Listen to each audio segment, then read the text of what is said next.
por invitarnos. Yo es que estoy completamente de acuerdo con lo que han dicho tanto Jairo como Marta. Los libros de texto no solamente educan a los alumnos, sino sobre todo a los profesores. Los cambios nuevos en las reformas educativas, a los profesores les llegan, perdona, nadie se lee el BOE, les llega a través de los libros de texto. Entonces, la responsabilidad nuestra en los libros de texto es precisamente transmitir esos cambios.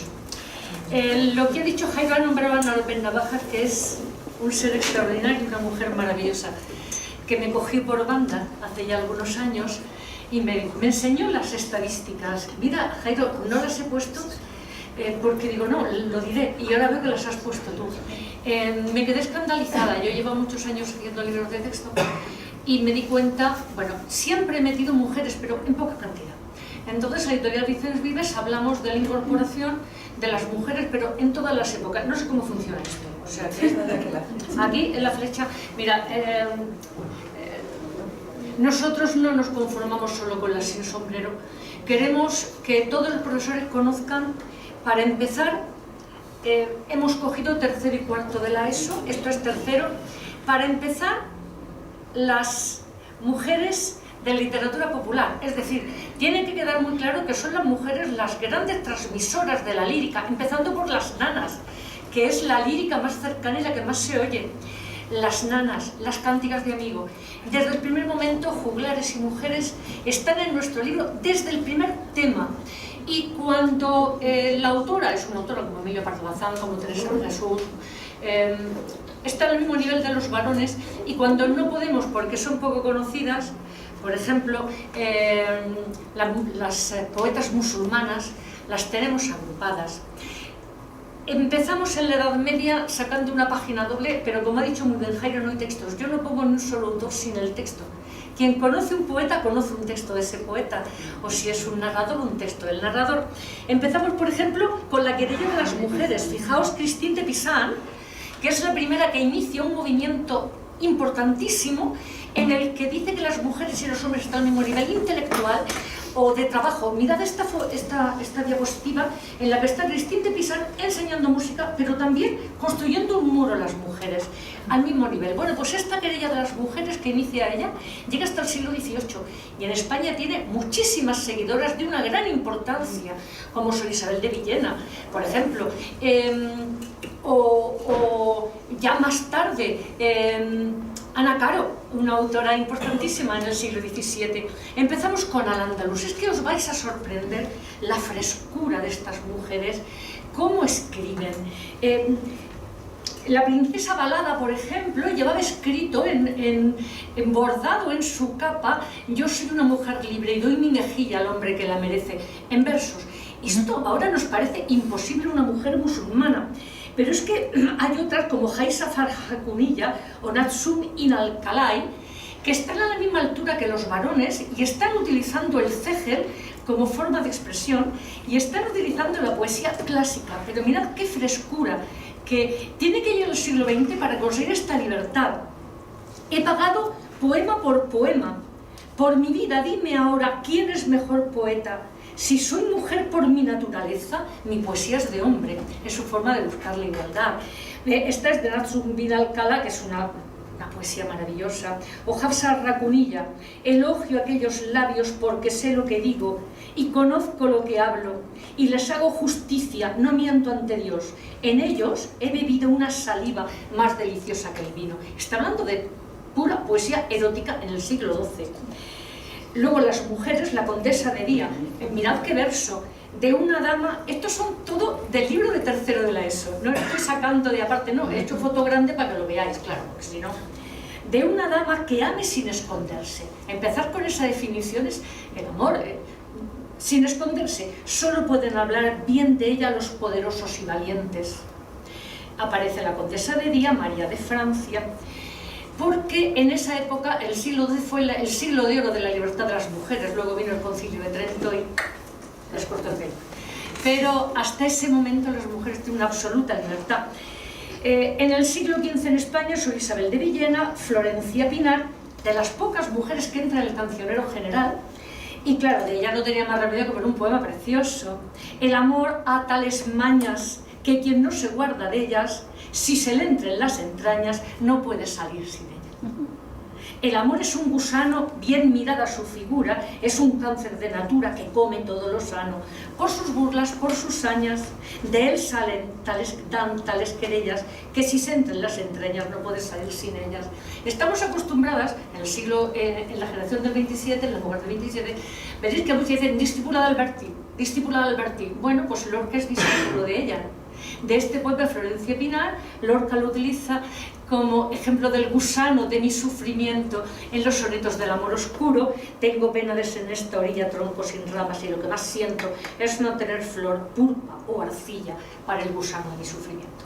Vemos como un gran poeta coge del romancero, bueno, sabéis que Lorca se había bebido todo, entre ellas a Florencia Pinar. Pero para terminar todos los temas lo identificamos con parte de la cultura de los chavales de hoy en día. Entonces, para terminar esta etapa de la Edad Media, utilizamos a Rosalía y el romancero maravilloso que hizo todos romances para que estudien el romance a través de las letras de Rosalía. Pero, cómo no, los 4 versos más Me Too del arcipreste de Ita. Mirad el libro de Buen Amor. Guárdate de tocarla enseguida a la entrada, no hagas nada a la dueña que la deje espantada, sin su gusto no sea jamás manoseada. Échale un buen anzuelo que vendrá asegurada. Me parece maravilloso que el arcipreste, que jamás habla mal de ninguna mujer, las que son proclives al amor dice que son generosas y las que no dice que son listas. Entonces sacaron unos versos tan feministas del arcipreste, me parecía muy interesante para hacer los hilos, porque lo que nosotros intentamos es hacer los hilos que relacionan temáticamente los temas, igual que antes he hecho el hilo con García Lorca, hacer los hilos pero luego hacer el anclaje, por eso se llama la técnica hilos y anclaje, en la vida del alumno. Es decir, no te estudies a arcipreste, no te estudies a Concha Méndez, no te estudies a Ernestina de Champusí porque forman parte de la cultura, estúdiatelo porque hoy día te iluminan la vida. Acércate a un poema que te va a iluminar tu vida de ahora. Mira a ver qué te puede enseñar la literatura para que tu vida sea mejor. Este es el sistema que utilizamos, se llama por eso hilos, porque lo relaciona todo, y anclajes. Ni un solo texto, ni un solo autor, sin anclarlo en su vida. Porque si no, estamos dando nombres, estamos enseñando cultura para ganar un concurso televisivo, pero no estamos dando en la literatura su verdadera fuerza, que es iluminar nuestra vida ahora mismo. Por eso no hay ni un solo autor sin el texto, porque es lo que realmente nos va a hacer que forme parte de nuestra vida. Si nos metemos ya en el Renacimiento, pues mirad, Santa Teresa está al mismo nivel que Fray Luis de León, una página para cada uno, faltaría más. No es que hayamos hecho un gueto para las mujeres, sino que les damos la importancia que tienen, ¿no? A mí me encanta, bueno, luego ya, aparte, las que han sido humanistas y a lo mejor en literatura han hecho menos, pero esta mujer que tenéis aquí en la foto, Luisa Sigers de Velasco, hablaba castellano, francés, italiano, latín, griego, hebreo y caldeo. Pues no sé qué deciros. Mujeres que aparte nos interesan porque han sido auténticas figuras culturales, o Sorana de la Trinidad, Cecilia del Nacimiento. Oh, mirad qué cosa, Beatriz Bernal, que tiene que firmar la primera novela de caballerías escrita por una mujer, la tiene que firmar con nombre de varón. Solo al final de su vida la familia permite que parezca su nombre por ser mujer. Pues hay que reivindicarla. No voy a poner la novela Caballerías, claro, porque una cosa que no has dicho, Jairo, pero como autora de libros de textos tengo que decir, nosotros tenemos el límite de las páginas. Si a mí mi editora me da 125 páginas para toda la literatura, yo no puedo dedicarle a las mujeres, aunque quiera, en determinados momentos. No puedo darle el mismo número de páginas, porque sería estafar a los alumnos, yo no les puedo engañar. Lo que sí hago es que cuando esa autora es de un enorme prestigio y el autor es del mismo prestigio, mirad, esto va a funcionar así por la educación que hemos recibido de las mujeres pues hasta la guerra civil. Pero fijaos cómo han ido cambiando las cosas. En los años 40, 50 y 60 veréis que están al mismo nivel que los varones. Y un secreto, a partir de los años 80 la poesía de las mujeres es más importante que la de hombres en España. Por lo tanto, hay momentos en los que hay más hombres que mujeres, hay momentos en los que están igualados y momentos en los que las mujeres van a predominar porque sencillamente son mucho más innovadoras, están escribiendo mejor, se mueven muchísimo más. Yo ahora mismo, si tuviera que hacer la poesía del año 2000 al 2022, tendría que poner 60 mujeres y 30 hombres. Cuando escribo en la Edad Media, Renacimiento y Barroco, saco todas las que realmente tienen una gran importancia, pongo los textos. yo tengo que hacer libros equilibrados, no puedo engañar a los alumnos. Yo, mirad, antes has dicho que en la Complutense estudié, yo es que soy muy mayor, terminé el 75 la carrera, Miguel Hernández estaba prohibido, nosotros fuimos al vicerrector a decirle que queríamos hacer un grupo de poesía, y entonces dijo, ¿y por qué no hacéis una tuna con lo bonito que es? Y dijimos, pues no queremos una tuna. Es decir, somos hijos de nuestro tiempo.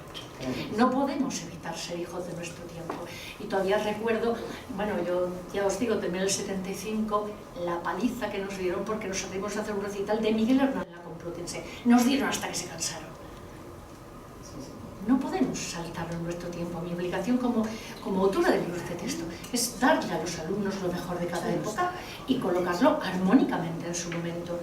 Mirad, Cecilia del Nacimiento es una poeta maravillosa, no lo voy a leer, sobre el amor, un no sé qué que viene de no sé dónde y se entra no sé por dónde y mata no sé con qué.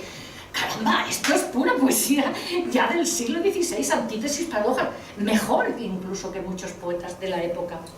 En el barroco, hombre, Sor Juana Inés de la Cruz. ¿Y cómo no va a estar, hombre, necios que abusáis? A veces me dice el profesor, Elena, son textos que conocemos todos, y digo, ¿y quieres robárselo a los alumnos de ahora? No tienen derecho porque tú hayas dado durante 30 años, hombre, necios que abusáis. Los chiquillos que tienen 14 no tienen derecho a eso porque tú te aburres. No, hombre, no. Lo clásico es clásico porque sigue vivo. Si no, no sería clásico. Y esto está vivo. Y analizarla, que está viva. Y entonces descubren por qué son clásicos. No porque lo digamos los profes de literatura, sino porque siguen iluminando nuestra vida. Y tiene que estar Sor Juana Inés con su poema. Pero además hay un fragmento de la querella que hace contra un señor que va contra ella y le dice, se ríe con risa de conejo ante mis escritos. Pues si no le gusta que no me lea. Dice la mujer y se lo ventila al hombre.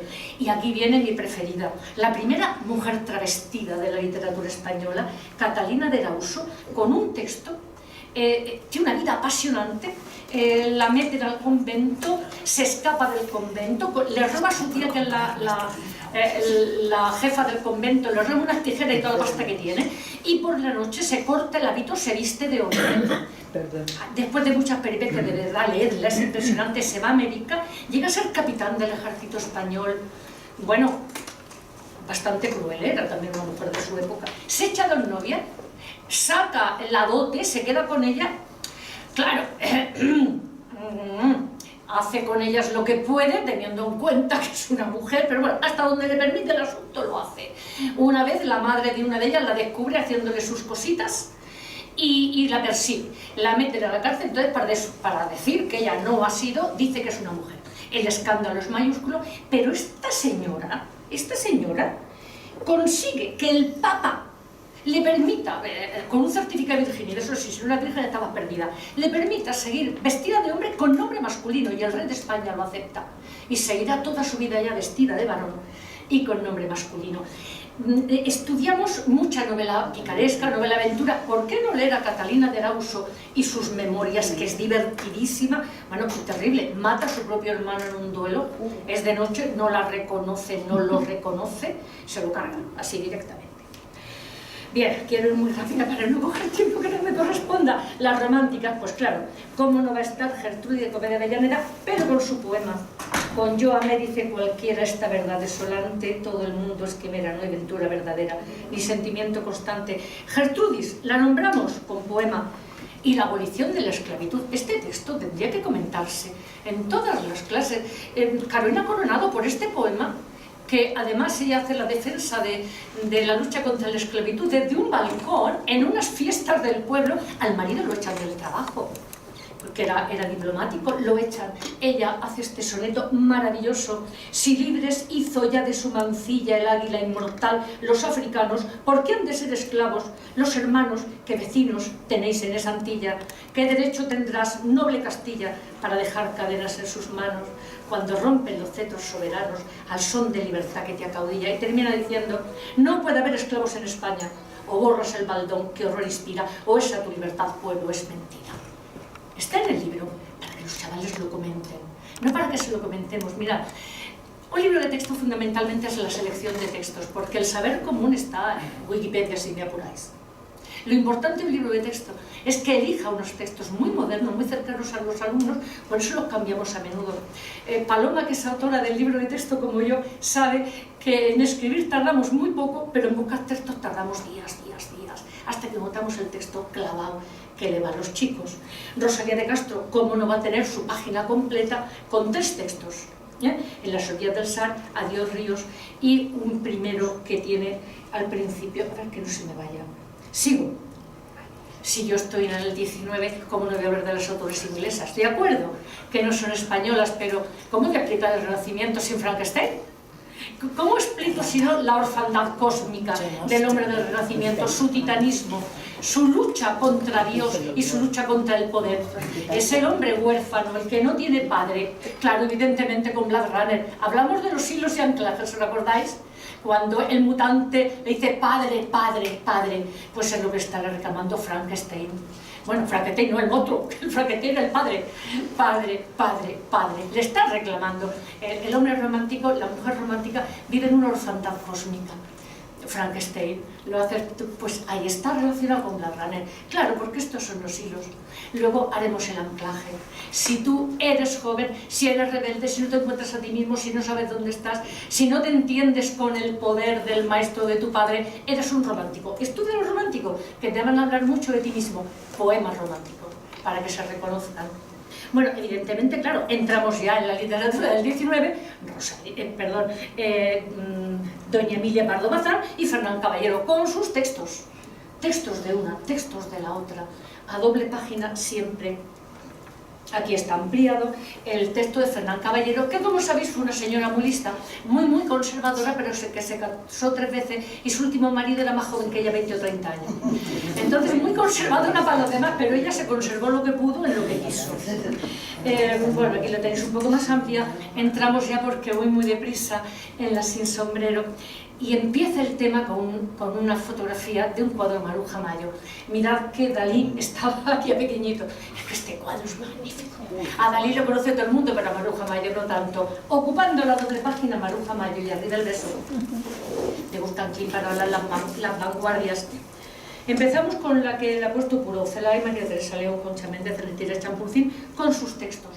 Y aquí, claro, he marcado, esta es la segunda antología de Gerardo Diego, con las 2 mujeres que él seleccionó son Ernestina Champurcín y Josefina de la Torre, muy buenas poetas en su época, aunque para mí tengo que decir que yo a Ernestina Champurcín y a Carmen Condé las repito en los años 40. ¿Por qué? Porque es cuando están engranadas, cuando realmente hacen unos poemas maravillosos. Las nombro, pero luego las amplío.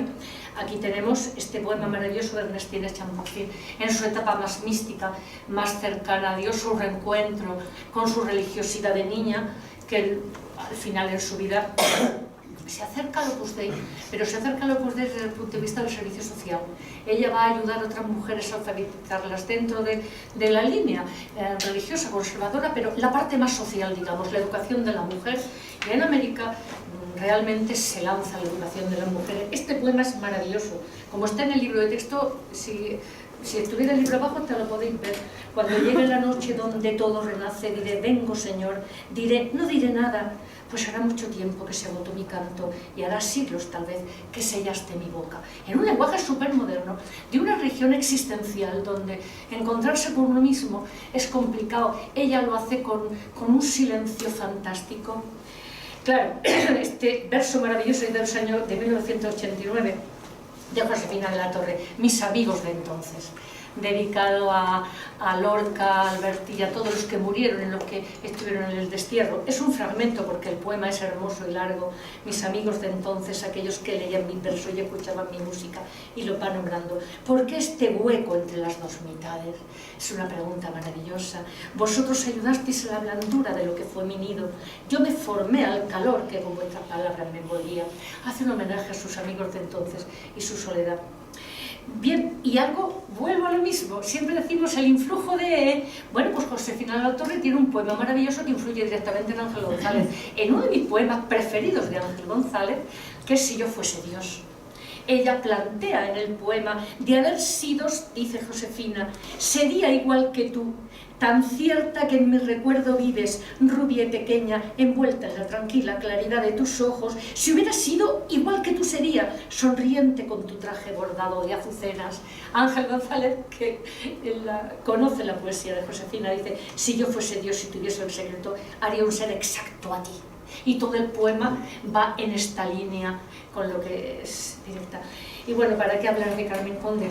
Cuando... primero, mira, me voy a pasar aquí. Este poema es de la época de la guerra. Es un poema en prosa. Es imprescindible. Vuestros alumnos tienen que conocerlo. Y no decirle quién lo ha escrito. Y decirle, puede haber sido escrito por una poeta ucraniana después de un bombardeo. Perdóname si tardo un minuto, pero es tan bonito. Quiero tu hijo, aviador enemigo, quiero tu hijo para enseñarle el cuerpo destrozado del mío, para que te oiga volar con tus bombas y tus balas sobre nuestras cabezas. Dame tu hijo, hombre que guardas en impunidad a los tuyos, dámelo rubio y luminoso como era el mío.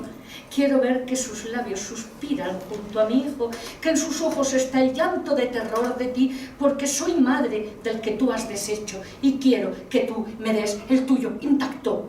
No le heriré, no te lo heriré, no le diré mal, mi voz será pura y ardida para llamarlo, solo quiero que te oiga, que sepa de tu vuelo junto a la muerte de mi hijo.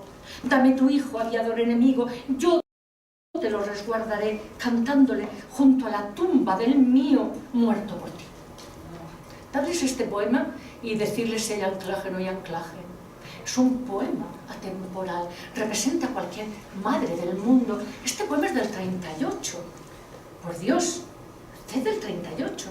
Bueno, luego ella, ya sabéis que en los años 40 escribió una poesía desolada de amor oculto, maravillosa, de Concha Méndez en Lluvias enlazadas. Me gusta andar de noche en las ciudades desiertas, cuando los pasos se oyen en silencio. No quiero alargarme, paso muy rápidamente, pero en el 39 al 75 pues ya están muy iguales. Mirad, la primera página no empieza por la literatura de hombre. Esta es la primera página de cuarto que habla de la literatura de los años 40 y está evidentemente Carmen Laforet y Carmen Conde con textos, evidentemente. Luego ya vienen Cela y luego ya viene Delibes, pero empezamos con ellas. No sé si es justo o no es justo, me apetecía muchísimo. Y como en esto yo lo hago, pues me apetecía. ¿Y 2 minutos? 2 minutos. Entre visillos de Carmen Conde y cuando recibe Carmen Conde, que tiene más de 50 libros de poemas publicados después de la Guerra Civil. Es una mujer entera. Hay que ubicarla otra vez, igual que Alberti lo ponemos en el 27 y luego lo ponemos en la poesía de vanguardia, pues en la poesía de los años 50 y 60, la poesía del exilio, pues a Carmen Conde pues también la repetimos, si es que es muy buena. Aquí está el canto a Amanda, esa mujer que fue tan importante para ella, inspiración de sus últimos libros. El canto a Amanda es maravilloso. Paso, la mujer es la democracia, entonces ya están chica con chica, chica. Empezamos con un cuadro de Menchu Lamas, maravilloso, que habla ya de la democracia con los colores de los partidos políticos. Mirad, ahora ya es hombre-mujer, porque está en el mismo nivel. Aquí tenemos a Antonio Gamoneda, a José Ángel Valente y a Ada Salas, que es una poeta madrileña maravillosa, que acaba de publicar ahora su último libro. Es una poeta extraordinariamente buena. Bien, pues tenemos el Desayuno de Alberto de Cuenca y tenemos evidentemente a Almudena Guzmán, con un texto de cada uno en la misma página. O aquí, en la novela contemporánea, pues tenemos a Rosa Montero al mismo tiempo que Manuel Vázquez Montalbán, página a página, iguales, ¿por qué no? O Almudena Grandes con los novelistas. Esto aquí llego y ya lo sigo, ¿eh? Pero bueno, esta es nuestra defensa.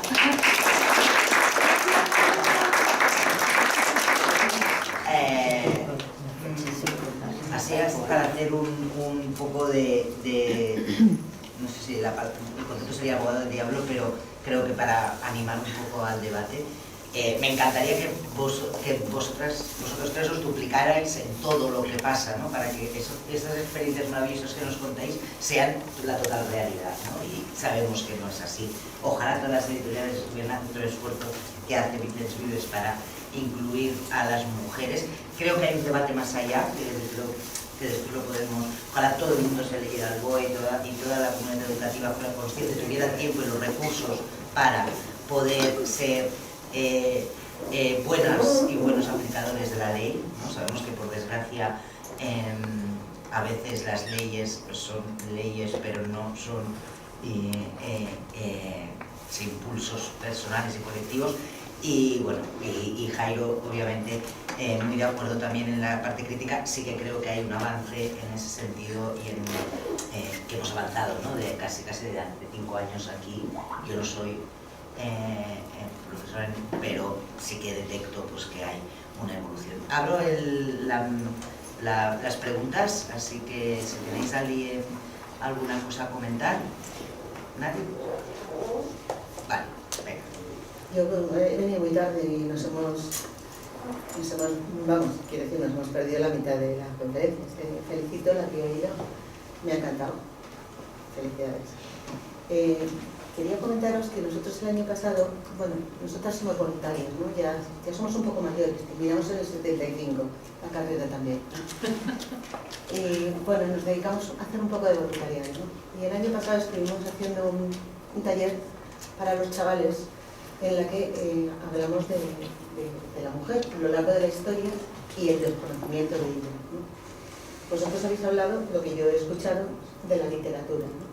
Nosotros el año pasado comentábamos cómo la mujer ha sido importante desde los inicios de los tiempos en casi todos los ámbitos, no solamente en la literatura. Lo que pasa que, claro, o sea, estaba escondida. Entonces, realmente cuando la hemos empezado a ver, así a mediados del siglo XX. Y los chavales alucinaban porque ¿cómo es posible que no hubiéramos sabido de la importancia de las mujeres, por ejemplo, de la fuerza o de la valentía? Digo, por ejemplo, en los ámbitos por ejemplo, las mujeres que se tiraban del avión, ¿no? Para hacer, ¿cómo se llama? Paracaidismo, que no me sé bien, ¿no?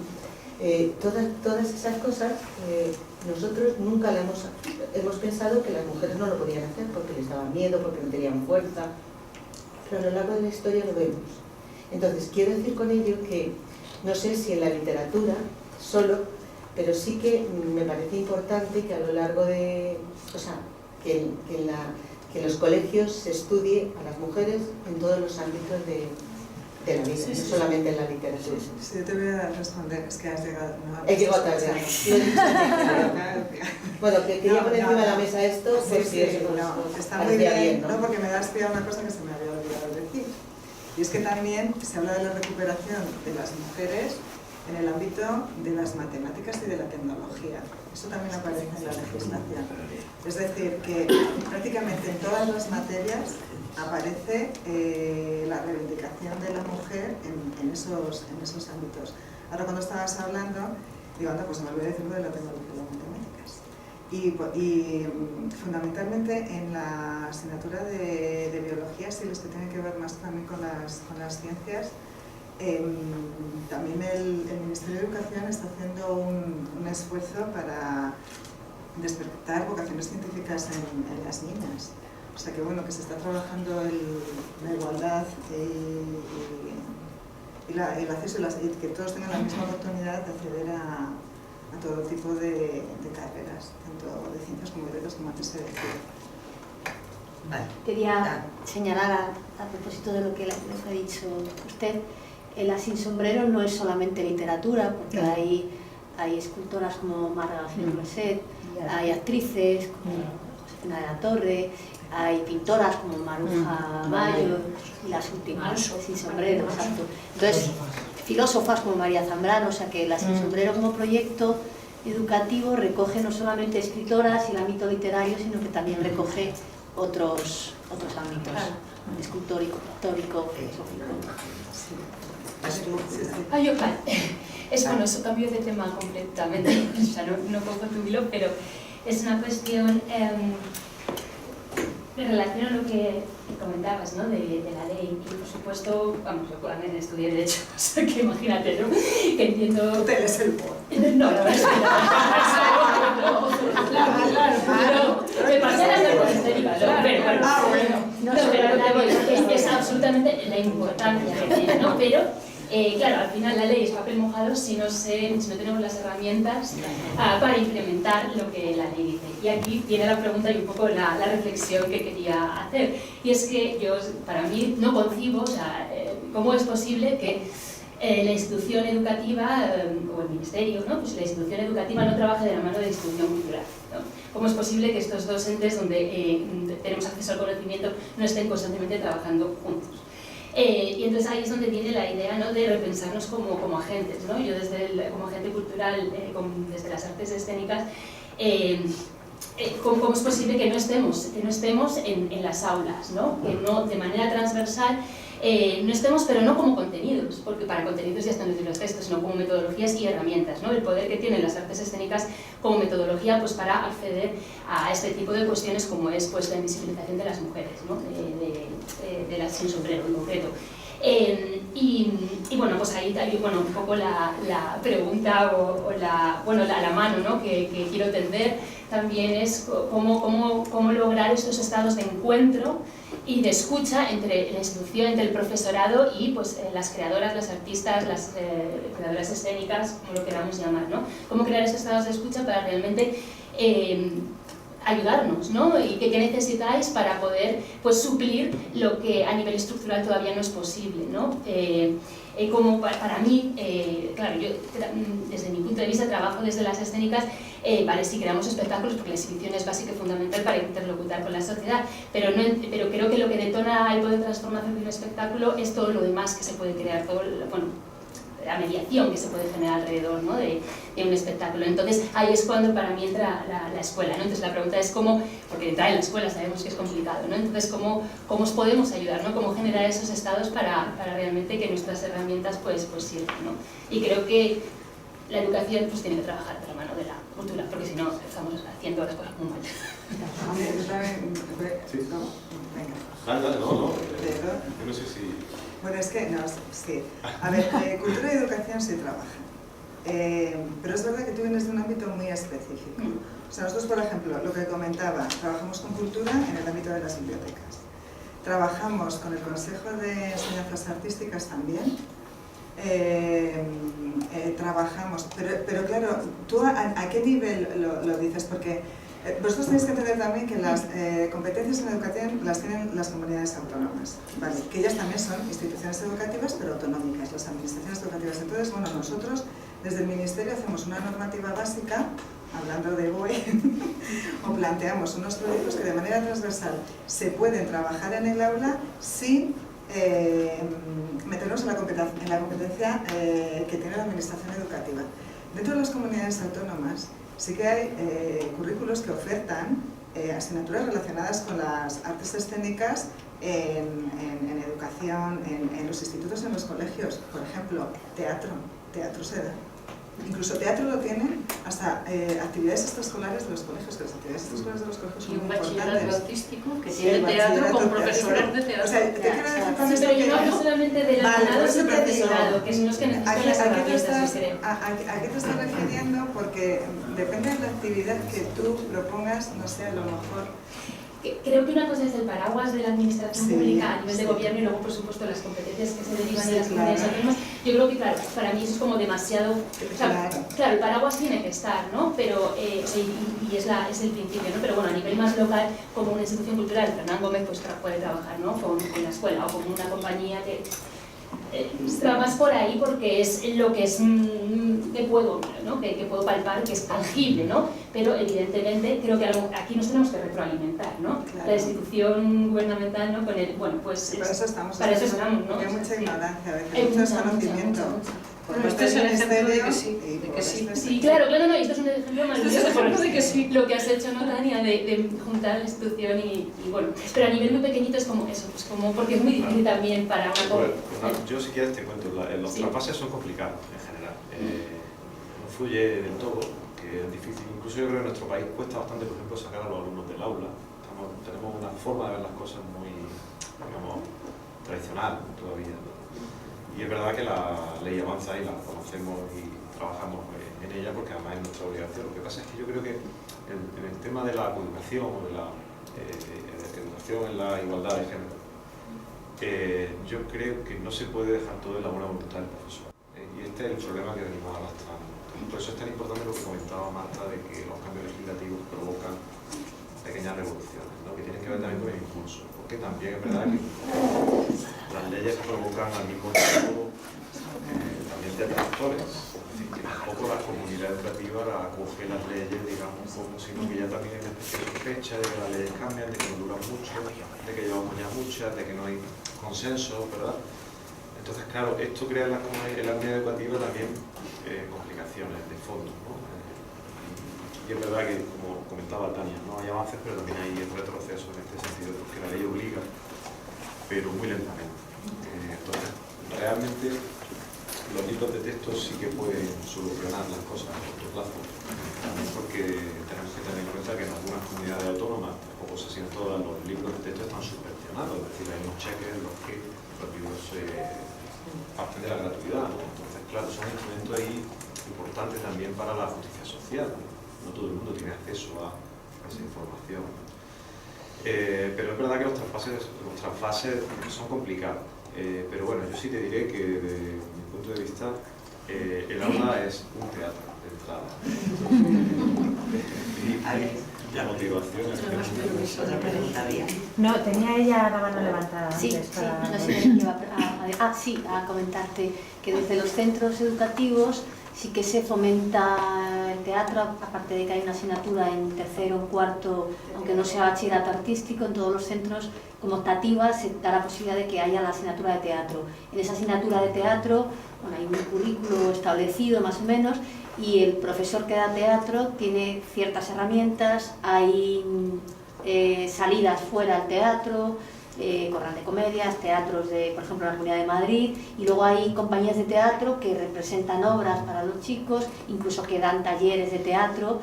Entonces, digamos que desde los centros, título personal, digamos, individual, pues bueno, depende de si la optativa de teatro se oferta, no me sale la palabra, o no, ¿no? Pero sí que se intenta hacer algo, igual que con el cine, ¿no? Sí que hay talleres de cine, actividades de programación de cine y demás, desde la asignatura de comunicación audiovisual y demás. O sea, sí que desde los centros hay ganas y incluso formación de profesorado que se forma en teatro, Es que la RESAD y demás. Es que yo estoy entendiendo que tú dices de utilizar herramientas que adquirís desde las artes escénicas y artes dramáticas y demás, esas herramientas que os puedan servir al profesorado como metodologías distintas, no meter el teatro en el aula, sino Como Entonces, cuando tú haces los exhibición. paseos dramatizados. Yo mucho cuento la vida. Profesores somos actores. Bueno, mira, por ejemplo, somos performers. Ciudad Juventud, Siempre es una ¿no? performance. Ciudad Juventud trabaja el teatro social Sí. y como metodología, incluso dan unos premios, hace pues en junio o así dieron unos premios y trabajan el teatro social como metodología. Y precisamente lo que dicen es que no es tanto el producto final, sino el proceso. Y sobre todo en aquellos colectivos que tienen un alumnado pues, especialmente vulnerable por X circunstancias. Entonces, por ejemplo, sí que hay institutos que lo llevan a cabo.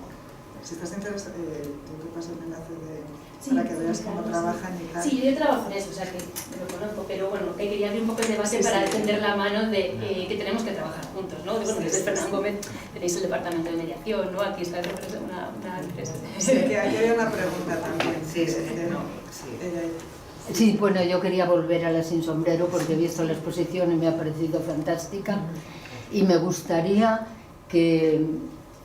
Bueno, yo tengo la impresión que siempre que veo estas cosas me da mucha pena. O sea, ¿qué habría pasado sin 40 años de fascismo en este país? Con esas mujeres ahí. ¿Cómo se hubieran transmitido los valores femeninos con esas mujeres ahí? Y cómo en esa época no solamente hubo, como decía aquí, como decías tú, literatas, sino pintoras, músicas, artistas y bueno, y científicas también. O sea, que hubo como un renacer o resurgimiento de la mujer como no había habido muchísimo tiempo antes. Entonces, lo que me gustaría comentar es si vosotros estáis tan tristes como yo, viendo lo que nos ha pasado, sobre todo a la gente que somos un poco mayor, en estos años que tuvimos que aguantar para ahora volver al renacimiento femenino, o sea, o feminista, como lo queráis llamar, ¿no? O sea, creo que siempre la opresión de la mujer se ha dado en todos los regímenes, siempre por regímenes autoritarios en todo el mundo. En todo el mundo siempre las primeras reprimidas y llevadas a casa a parir hijos han sido las mujeres. O sea que, ¿qué os parece que hubiera pasado en este país si no hubiera habido 40 años de fascismo dentro del movimiento feminista? No quiero ocupar espacio. Yo solo sé que eso solo no, si la invisibilidad de la mujer no solo pasa en España, por claro, lo cual claro. es un gesto endémico de las construcciones hegemónicas que tiene más que ver con un concepto patriarcal y androcéntrico de la historia que unos procesos políticos. Está claro que unos procesos políticos de alguna manera abruman y magnifican, ¿no?, esa invisibilidad, pero es que el gesto de la invisibilidad, caso y callo, de las sin sombrero, que quiero recordar que las sin sombrero es una denominación de un proyecto cultural que nunca jamás ellas se llamaron las sin sombrero, claro, que está en debate, me parece fantástico que esté en debate, es decir, que no introduzcamos las sin sombrero como una denominación que ellas se autorreclamaron, también tampoco ellos la generación del 27, pero bueno, pero que me gusta dejarlo claro para que sigamos rigurosos, ¿no? Porque hay algunas veces que he oído esto de y entonces Maruja Mayo las reunió a todas y dijo, las sin sombrero, esto no sucedió nunca. Así que aprovecho para dejarlo claro. Pero que eso pasa, entonces yo creo que la tierra del olvido real se empieza a fraguar con la llegada de la democracia y la transición y la reescritura del relato sobre los vencidos. Y es ahí donde ellas son, con un gesto claro, invisibilizadas. Entonces, no sé, es una pregunta, un debate que ahora yo me gustaría que respondieran, pero que obviamente el franquismo ayuda a la invisibilización, pero la oportunidad en un Estado democrático... Estoy de acuerdo, totalmente, no. Pero otra pregunta tenía para Jairo. No, porque responda que... No, antes de esto. ¿Quién antes y luego contestáis a todo. ¿Quién programa los libros de texto? ¿Quién ha estado siempre en cargo de la educación? Siempre han sido programados por hombres, no solo en España, claro. En general, la educación siempre ha sido la programación, no los profesores, que los profesores siempre han sido mujeres, bastante mayoría, pero la programación de la enseñanza casi ha estado siempre en manos masculinas. O sea, y quien programa desde la política... ¿La enseñanza y todo? No, la enseñanza ha sido... Sí, pero me refiero que han diseñado hombres, claro, durante mucho tiempo, porque eran los que nos dirigían la vida. Decir que estos... No, la enseñanza es una prueba de la sociedad. Lo que pasa es que lo que ha dicho Tania me parece muy interesante. Las mujeres han sido invisibilizadas siempre, porque naciones como Francia o Italia, que no tuvieron los 40 años de franquismo, tú vas ahora mismo a Italia y aún las mujeres han sido invisibilizadas en literatura, prácticamente igual que aquí en España, y ahora mismo gente de nuestra generación, cuando los españoles van de Erasmus a Italia, se sorprenden porque sus amigos italianos no pueden salir porque la novia no les dan permiso. No, ahora mismo, yo estoy con mi hija de Erasmus y los chicos no pueden salir porque las chicas no dan permiso y las chicas no pueden salir porque los chicos no dan permiso. O sea que ahora mismo no han tenido 40 años de fascismo. O sea, la opresión contra la mujer es... yo estaba en Nápoles, no sé si en otro sitio de Italia será distinto, y ahí lo mismo en Nápoles es diferente, ¿no? Pero la opresión contra la mujer ha sido en general, en todos sitios, ¿eh? Aquí especialmente sangrante, que encima van y se colocan el velo también. Aquí especialmente sangrante, estoy de acuerdo, pero no estaba pero en el fuera también, o sea, a la mujer se la silenció. Sí, no, sí, la Universidad de Bolonia se fundó, en el Selco se fundó prohibiendo a las mujeres estudiar, o sea, ellos están en el manifiesto que no se puede entrar a las mujeres.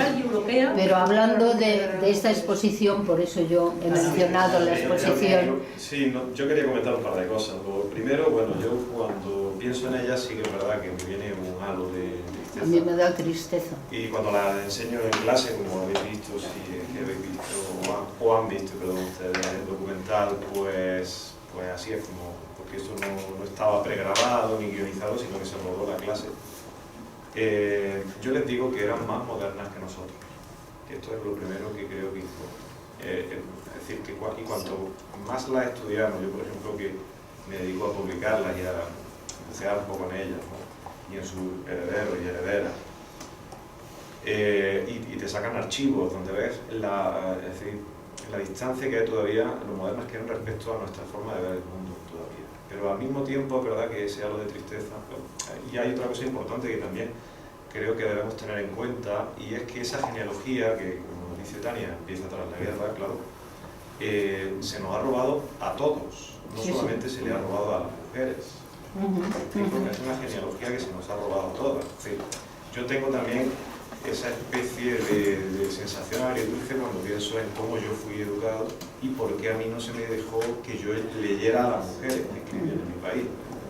Que no es solamente una cuestión de que la cadena femenina se haya roto, que también yo me siento privado de esa parte que he tenido que descubrir por mi cuenta. Ahora que dices esto, sí, una cosa más, simplemente que me viene ese halo de tristeza, pero en las fotos ellas siempre están sonriendo. Claro, sí, claro, porque ellas vivían en aquel entorno. Quiero decir, a mí lo que me transmiten es mucha alegría. Yo bajo y estoy en un lugar donde me transmiten fuerza y ganas de vivir y ganas de cambiar y transformar. Bueno, esas sonrisas no son tan así en los años 80. No, pero tienes razón. Espera, yo quiero... Vale, un momento. Que yo esto de las preguntas lo llevo fatal. Pero yo también quiero responder a la señora cuando tú termines. Cuando yo No, si no quiero decir nada. Pensé que ibas a Bueno, quiero decir muchas cosas, pero esto de ser moderado... Pero que es un rollo, ¿eh? No quiero ser tan moderado. Bueno, es que has dicho antes una frase sobre que si no hubiésemos tenido los 40 años, ¿no?, de fascismo. Pues seguramente estaríamos con la escuela que se fundó con la República y que transmitió muchos valores, entre ellos educar en la coeducación.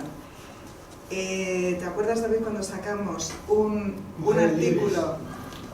artículo que difundimos por el Día de las Mujeres, que se escribió en una de las revistas que están... Que editaba Lucía Sánchez Salvador, que se llama Mujeres Libres, en los años 30 hablaba sobre el papel de la mujer en la coeducación. Madre mía. Entonces, claro, si lo lees ahora y parece que está escrito hace 2 meses. ¿Y qué es eso? O sea, yo creo que yo hubiera pasado... La institución libre de enseñanza. Sí, claro. O sea, esto ya empieza desde antes. Entonces, me acuerdo cuando sacamos ese artículo, o sea, nos llevaban comentarios como diciendo, pero estoy ya en la República. Bueno, es que la República es una avanzada a nuestro tiempo y ahora mismo. O sea, cuando hablaba también ahora de la modernidad, si es que eran otros valores, era otra perspectiva. Sí. Nos quedan 10 minutos. Yo quería, por favor... Sí. No pasa nada, que hablen. Vale. No, es que... ¿No ibas tú antes? No. Sí, creo que Sí, vale. Yo lo que quería decir, bueno, yo soy compañera de Elena, y que además de las editoriales, el esfuerzo que están haciendo, como lo ha explicado en este caso por Luis Luis, también Elena, a mí lo que me falta como profesora en el aula son lecturas físicas para los chavales. Porque ahora hay que hurgar en internet. Siempre es en internet hurgando alguna lectura de estas mujeres. A partir de los años 40-50 ya empieza a haber ahora. En la actualidad domina por completo el mundo femenino, las nuevas publicaciones. Pero me faltan todos los libros de estas mujeres para Él lo edita. Entre otros. Siempre hay que coger fragmentos, fotocopias, porque no hay. Claro. Es decir, que igualmente, en paralelo del esfuerzo que están haciendo el mundo editorial en libros de texto, casi tanto o más deberían hacer Se está haciendo, ¿eh? Vale la pena recordar que hace poco salió en el BOE la propuesta de Tea Rooms de Luisa Carnés como un libro de lectura, bueno, entiendo que no obligatoria, pero propuesta de lectura en bachillerato, ¿no? Sí. Sí, que Y es de hecho una se ha republicado en muy poco tiempo. Sí. Y luego también hay que recordar una cosa, que hablábamos de los libros de texto. Los libros de texto, el Ministerio de las Administraciones dicen que hay que usar un libro de texto en clase. O sea, no es obligatorio. Es decir, lo que nos ayuda el libro de texto, pues eso es a organizar, a presentar unos contenidos, a que tenga una ayuda, como antes ha dicho Elena, y que ayude también a las familias, porque las familias, por lo que sea, también necesitan tener Perdona, pero para eso hay que hacer una revolución del profesorado primero. Bueno, entonces, pero fíjate, cuando haya esa revolución y formación por parte del Ministerio, que no la hay, Ahí duele. que no la hay, Ahí Pues duele. ya sé que vosotras sois escritoras de un libro de texto. No, ella es profesora, ella es profesora activo. Grabáramos que no salimos hasta las 10. Profesora en activo. Yo estaba con la seguridad. Profesora en activo. No, yo sé, Elena, pero que también me están haciendo libros de texto y que compaginan el labor. Yo lo que digo es que es verdad que somos revolución profesora, pero yo como profesora soy responsable de unos contenidos que a mí me dice el BOE que tengo que leer. Esa es la cuestión. Es que cuando ha dicho Elena, es que no se lo lee nadie, hay que leérselo. Sí, sí, hay que leerse la normativa. No nos dejáis tiempo con las evaluaciones múltiples de competencias. 200 tipos de competencias. 2020. 200 tipos de competencias. 26 competencias por contenido. Las específicas y las otras. No nos dais tiempo ni a leernos el texto, Mari. No,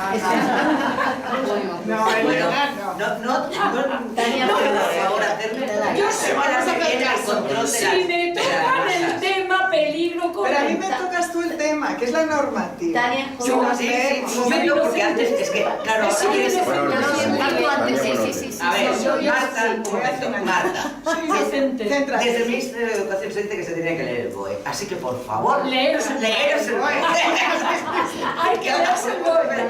De verdad que encontráis ahí, y la forma de abordar estos contenidos en el aula. Ahora no es dar clases magistrales, al revés. Ahora es el alumno el que tiene que investigar, y es que precisamente lo que propone el proyecto de la Sin Sombrero es hacer un proyecto, bueno, esa es la metodología de investigación. Es que así es como vosotros, chicos, vais a tener, y chicas, vais a tener que aprender.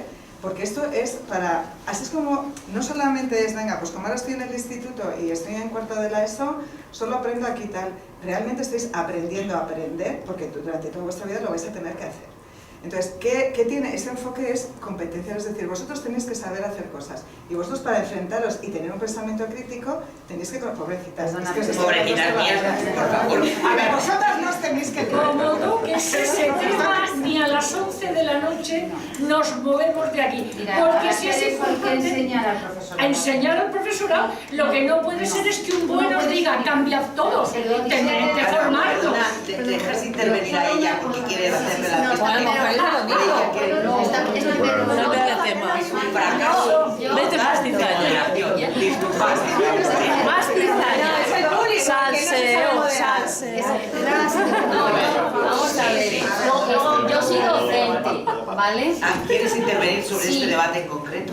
Bueno, vamos a ver, yo soy docente, pero no estoy supeditada a este follón del marco teórico del BOE y todo eso. A Dios gracias, soy libre para enseñar a las Bronte, a Jane Austen, a Kay Chopin, a Emilia Pardo Bazán, etcétera, etcétera. Y yo soy por naturaleza positiva.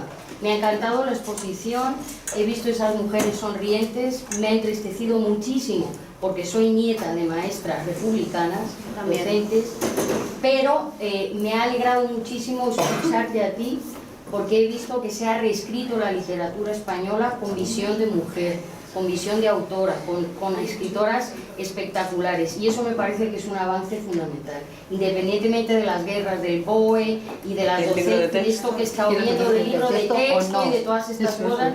Siento mucho que la educación secundaria y el bachillerato esté sometido a estas imposiciones terribles. Yo afortunadamente estoy fuera de todo esto y puedo llevar a todas las mujeres como hago a mis aulas. Y sobre todo lo que me ha gustado es el tema del enfoque del género literario. Me parece que el poema es una manera magnífica de presentar a una escritora brevemente, pero de manera contundente. Y además porque es un género tradicionalmente aborrecido por los estudiantes. Así que me parece espectacular. Pero yo creo que el tema del BOE que dice Marta es justamente que no propone una... que se marque en nada, ¿no? Sino que lo que justamente propone el BOE, porque yo no me lo he leído, me lo leeré. No lo voy a leer. O sea, a las 9, mi lectura de... No sé qué me eche. Y lo que propone es que justamente se rompan las barreras de la educación tradicional. Sí. Quería decir... brevemente. Sí, no, yo brevísima. Como docente también que soy, entiendo lo que quiere decir Marta como institución o como administración, ¿no? Precisamente la LOMLOE lo que busca es esa inclusión de género en los temarios, ¿no? Desgraciadamente la ley va a estar ahí, la ley de educación va a ser esta ahora, dentro de 4 años puede cambiar, y los docentes siempre estamos ahí un poco pues con todo el Como tema pulpos burocrático, y cada vez nos imponen más, pero no es el ministerio el que nos impone la burocracia. Por desgracia, o por gracia, no lo sé, por suerte, las competencias están transferidas a las comunidades autónomas, y esto es un poco, depende de en qué comunidad autónoma estés, para que la burocracia sea más, sea menos. Efectivamente, yo creo que la libertad del docente, la libertad de cátedra está ahí, a pesar de todas las leyes, y quizá algo bueno que tiene la LOE, y desde el Ministerio se están dando cursos de formación para el profesorado, a través del INTEF, por ejemplo, y luego las comunidades autónomas son las que también tienen que coger ese testigo, gracias por la que se me da la palabra el viernes, el testigo para llevar a cabo esto. ¿Qué ocurre? Pues que muchas veces pues es verdad que nos fríen con el papeleo, la burocracia, y tenemos que ser un poco los docentes, ¿no?, los que estemos ahí. Que yo creo que afortunadamente hay muchos docentes que a pesar de las leyes, buenas o malas, o de los enfoques que se le dé, estamos a pie del cañón. Y lo que busca la ley nueva es eso, la igualdad de género y la inclusión, ¿no?, la presencia de la mujer y la recuperación de la mujer. Y es verdad que somos nosotros al final los que tenemos que... Yo en este caso más que decir sobre todo es la queja de la improvisación que hay en todo esto. El año pasado, como mitad de curso, salió una ley nueva de evaluación y habíamos programado una evaluación ya diferente. Tuvimos que improvisarlo. El 27 de julio sale un currículo que tenemos que aplicar el 1 de septiembre para que no siga pasando lo que es Jairo, que los profesores reproducen eso sí, porque es que es así. A mí me gusta trabajar por proyectos. Esto hay, lo mismo que ella ha dicho, que hay que trabajar en conjunto. La ley no puede ser la punta de la pirámide. Lo primero es a la par. Vamos a formar a esos nuevos profesores que están entrando en el aula para que hagan eso. Pero eso no está pasando. Recuperamos un momento del debate en torno a lo que quedan nada, 5 minutos, pero si queremos referente a lo que estábamos, es muy interesante, pero bueno, creo que es tan genérico y que creo que es interesante como recuperarlo dentro de esa cuestión que es la base de esta mesa redonda, que dónde están ellas, cómo se introducen, cuáles son los procesos para que el relato cambie y ellas en toda su general. Sí, concepto, hablamos de las sin sombrero, pero efectivamente ellas tampoco están en otras épocas, sean recuperadas, introducidas de una forma normalizada. No por tanto, es muy interesante, porque es que si no nos vamos, no sé si tú querías yo quería profundizar en el tema del debate. No, quería que no perdiéramos el... vale. Primero quería agradeceros a ti y a Jairo que nos habéis dado esta ventanita, ¿no?, que nos hayáis puesto de manifiesto esta realidad que estaba ahí, ¿no?, para que cada uno desde nuestra parcela como ciudadanos, padres, estudiantes, reflexionemos sobre ellas, intentemos ver qué tenemos que hacer a partir de ahora para que no se perpetúe este sistema, porque en realidad, aparte de los debates estos sobre si los lo es y los no, aquí lo que es importante y relativo es que hay una mitad de la sociedad que sigue sin tener las mismas oportunidades, que sigue sin tener la misma visibilización. Entonces, yo creo que lo importante es que reflexionemos cada uno desde nuestra pieza, engranaje dentro de la sociedad, qué podemos hacer para que esto cambie. Es verdad, como has dicho tú, que esto no se circunscribe a la dictadura ni se circunscribe a España. Entonces, bueno, deja que Sara también... Es simplemente un poco que estamos hablando de incluir, y a lo mejor lo que tenemos que hacer es enseñar al alumnado a preguntarse cómo se hace la historia de la literatura, del general, del arte y tal, cómo se hace la historia, cómo se ha construido la historia, porque esto no simplemente para futuros historiadores o filólogas puede servir, sino como ciudadanas también nos las cuelan dobladas, ¿no? Y nos las está colando. Da igual que haya 40 años de dictadura, que vivamos en una república. Hay que enseñar lo que tú dices, ¿no?, a pensar y a ser crítico, y sobre todo preguntar, oye, ¿cómo se construye un relato? Que es justo como acaba la exposición, ¿no?, explicando, y es algo, por eso, fijaros que es una de las salas donde los adolescentes prestan más atención. Cuando tú les preguntas, ¿os habéis planteado alguna vez cómo se construye un relato histórico? ¿por qué de la generación del 27 solo conocemos a los hombres? Y ese momento de reflexionar de una imagen de no sé qué, de cómo se apoyaban entre ellos y allá las dejan fuera de las memorias y tal, es como sale. Y eso lo podemos hacer como familias, lo podemos hacer como docentes, lo podemos hacer como mediadoras. Entonces yo creo que ahí también está es el generar que sean críticas con la historia que consumen. Esa yo creo que y desde el Ministerio de Educación, desde los libros de texto y demás, es que es hacia donde hay que remar. A que llegue un día y digan, oye, perdona, es que aquí no me... ¿Dónde están las mujeres? En ciencias, ¿dónde están las mujeres? En filología, lo que sé. ¿Sabes? Pero creo que... Sí, sí. Yo creo que temas, bueno, no sé si tenéis algo que decir yo. A mí no he tenido tiempo de reflexionar con vosotros una cosa que para mí es fundamental y si os pido... 1 minuto y medio, por favor, sobre un aspecto que es, yo al menos personalmente estoy en ese lugar, creo que lo comparto con muchas y muchos de ese lugar. El problema, hablábamos, como decía Sara, de introducir, yo creo que ya estamos en un momento de pedir reescribir. La cuestión no es tanto dónde están ellas, sino que hay una historia que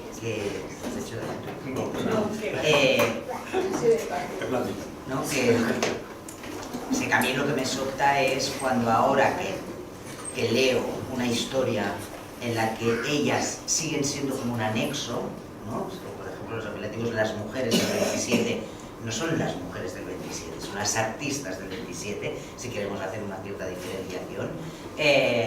No, así, yo propongo destruir la sin sombrero, pero a la vez destruir la generación del 27, propongo denominar de nuevo esa generación reescribiendo la historia. Y cuando os pregunto, ¿cuándo llegará ese momento en el que podamos decir, reescribimos el enfoque en que esa historia está escrita y donde conceptos como valentía, heroísmo, agentes sociales, agentes políticos, centros neurálgicos, poder, se reescribe para entender que las mujeres participaban activamente de todas esas esferas, aunque fueran desde un lugar doméstico, pero a lo mejor trasladar esa domesticidad en el centro del relato, ¿no? O sea, creo que no solo nos tenemos que detener en conocer nombres, porque acaba un momento que parece como el camarote de los hermanos Marx, más madera, más mujeres, venga, más mujeres, pero contextualicemos a esas mujeres, ¿no? Si habían dos, estoy de acuerdo, habían dos en el siglo XIII, quiero saber por qué solo había dos. Quiero que me cuentes la vida de esas que no pueden estar en esa lista de dos, pero que hubieran aspirado a ser una de esas dos, ¿no? Entonces creo que ese gesto es complicadísimo, pero también tenemos que ir encaminándonos, ¿no? Y si creéis, en 1 minuto y medio, que hay alguna posibilidad de que pueda haber ese espacio mediano, largo. Sí, pues claro, yo es que al principio comentaba precisamente algunas de las cosas que luego han ido saliendo, tampoco quiero alargarme, pero por ejemplo esto de que el sistema se refuerce a sí mismo, ¿no? Entonces, claro, es difícil, no tanto por por el gobierno que esté en ese momento o incluso durante la guerra, pero yo creo que es una cuestión que va mucho más a la base de la sociedad, ¿no? que tiene más que ver con un inconsciente incluso colectivo, ¿no?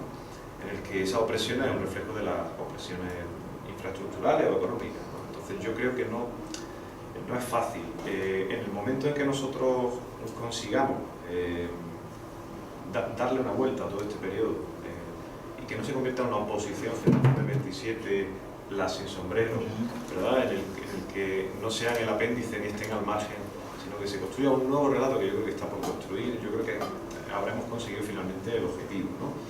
Y por eso, cuando yo voy algunas veces a las charlas con centros educativos, les digo siempre que no se queden con la idea de que ahora lo que quieren hacer estos señores y estas señoras, ¿no?, es quitarnos a Federico y meternos a la Concha no sé quién, sino que lo que queremos es ampliar el campo de estudio. Entonces me dijo un chiquillo que estaba un día en primera fila en uno de los centros, me dijo, entonces vosotros lo que queréis es que estudiemos más, ¿no? Y digo, efectivamente, ya lo entendí. Ahora, esta es un poco la idea, es enriquecer, ¿no? Enriquecer la generación del 27, no tanto esa oposición, y luego qué se dice en los libros de texto, es muy importante, cómo se dice, no tratar a las mujeres como una minoría, que esto es muy importante, y eso tampoco era un tema que yo tenía ahí, apuntaba ahí de manera transversal, porque creo que el decreto habla de extranjeros, tal, ¿no?, y mujeres, como si las mujeres fueran una minoría, ¿no? cuando son la mitad de la población, ¿no? Entonces, por eso digo que hay veces que las cosas son muy densas, muy complejas, ¿no? Y qué se dice y qué no se dice, si se habla de sus enfermedades, si se habla de sus limitaciones, de cuando tuvieron opresiones reales, de cuando tenían que esconder poemas para escribirlo, en qué momento lo hacían del día, si hacían ese doble esfuerzo que hemos hablado tanto tú y yo, Tania, de que tenían que cumplir primero con la misión a la que estaban destinadas mujeres para después intentar apropiarse de aquella otra misión que era escribir, para la que supuestamente no estaban predestinadas vitalmente. Todo esto hay que explicarlo en los libros de texto, ¿no? Esos puntos ciegos. En los libros de texto se dividen por materias. En literatura damos las escritoras, pero evidentemente estas mujeres que, como tú dices, sí, la llamamos sin sombrero, podemos deconstruirlo, porque seguro que luego se pusieron el sombrero, estuvieron sin sombrero 5 minutos, luego se lo volvieron a poner, por lo tanto... Se desconstruye, se desconstruye. Claro, me refiero que es mucho más amplio que ese movimiento.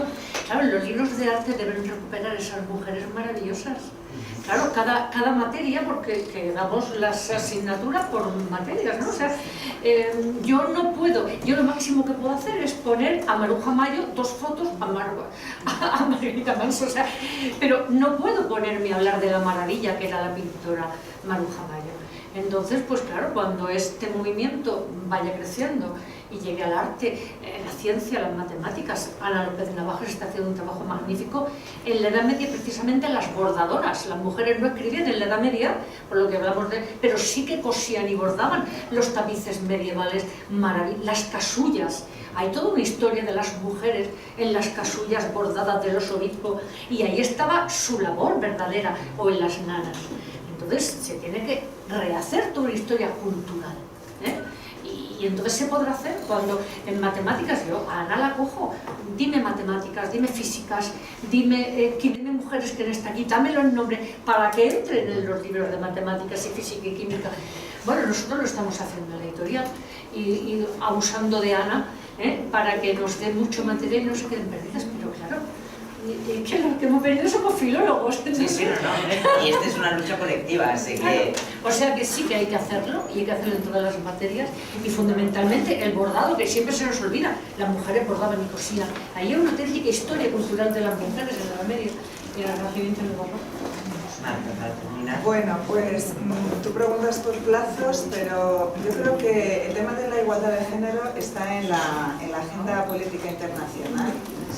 No hemos hablado, vamos a ver, vuelvo a la ley, porque la reforma se ha basado en los retos del siglo XXI que se plantea la UNESCO. La UNESCO es una organización internacional. Otro de los enfoques que señala la ley está centrado en el cumplimiento de los objetivos de desarrollo sostenible, y uno de ellos es el conseguir la igualdad de género. No hablamos de España, hablamos a nivel mundial. Sobre todo, bueno, si nos ponemos a analizar o pensar países que están muy atrasados en este tema, pues como puede ser África, pues para ellos, claro, conseguir esas metas, pero para conseguirlas nosotros no es que lo tengamos fácil, pero por lo menos ya hemos empezado por una legislación estatal que puede ser el comienzo de algo, yo no sé cuánto tiempo, no puedo hablarte de plazos, pero que ya está en la agenda internacional, y que esas agendas es verdad que se van terminando, porque los objetivos de desarrollo sostenible hay que analizar en el 2030 a ver hasta dónde hemos llegado, si se han cumplido o no. Se están prolongando las agendas porque hay avances, pero es muy difícil conseguir. Pero lo importante para mí es que este tema está en la agenda internacional y es política internacional, que está aquí. Bueno, pues la ley, contenido, la voluntad, resuelto, sí, está clarísimo. Y os agradezco muchísimo esta charla. Además había un momento como moderadora, un día moderé una pelea entre la marea, ministerio y profesorado. Muchas gracias por venir, y nada, a disfrutar de los contenidos, de las lecturas, ellas, sobre todo leerlas a ellas, verlas a ellas, y a los que escribimos sobre ellas, pues bueno, pues si acaso ya cuando hace. Pero bueno, muchas gracias por venir.